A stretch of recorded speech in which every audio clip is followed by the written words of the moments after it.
Hey, welcome to Sort of Beers, Jack and Barbecue. Check out the first cook we did with a ChefsTemp ProTemp Plus. Hey, I'm Craig, maybe behind the camera, Jack. You saw our video on how to connect your ChefsTemp ProTemp Plus to your phone, to the your Wi-Fi. Now we want to do our first cook. So, a little bit of a lie. I've been using this for a few times already, and we'll show you those as this video goes on. I smoked some bacon over the weekend, and I used this as my first real cook on an outdoor grill to see how everything worked out, and it worked flawlessly. I know I've read a lot of comments about different things happening in temperatures and all those things, but to me, I compared it against another wireless thermometer, and it worked exactly the same. And in my opinion, I like the way the software itself on the phone worked. So we'll show you some screenshots along the way as well. I also showed it just cooking some chicken, and again, we'll show you some shots of that. I took some shots as I was cooking some.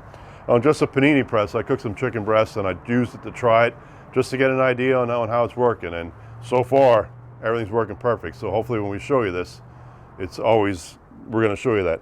And we're doing tomahawks tonight because we don't really do a whole lot of new grills anymore, but we do like to have a reason to cook some tomahawks. So I think the ChefsTemp ProTemp Plus is a reason to cook some tomahawks and drink a good beer.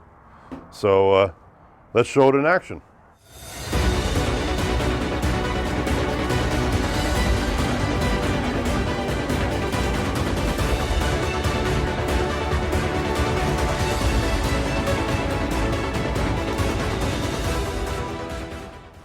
All right, so you can see, we'll show you here, I have the ProTemp Plus put into the steak in the center.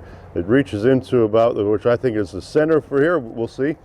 But also went past the safe line for what the internal temperature is compared to the ambient temperature.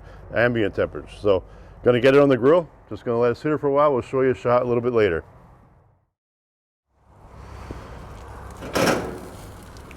What I forgot to say is about this now, I'm gonna do screenshots along the way too, just to let you know where we're gonna do these, but I just came out to flip over the steak, but working perfect.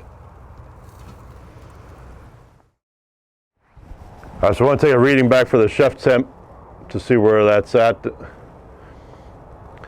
it's reading like 108 on the probe, so 107 here is perfect because again, it depends on where I'm at for that. So, like I said, ideal. Gonna be pulling the probe out at 115 as these rest. Well, actually, I'm gonna leave it in while it rests.